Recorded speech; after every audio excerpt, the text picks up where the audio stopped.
Outside service disconnect, line going down, feeding into the basement where the automatic transfer switch is, which in this case is a 100 amp transfer switch, fed from a 100 amp breaker from the main 200 amp house panel.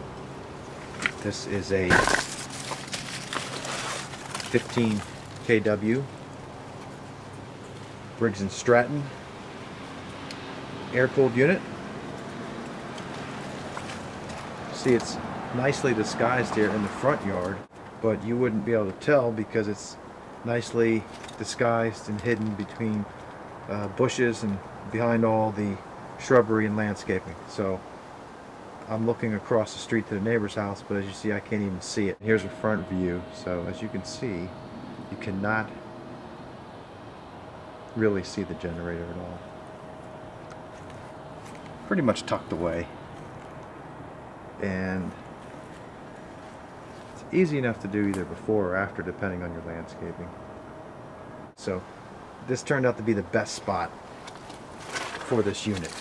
The side would have been too close to the property line, which can be an issue sometimes, so you have to check what your local regulations are, be it Potomac or McLean, Great Falls, Bethesda.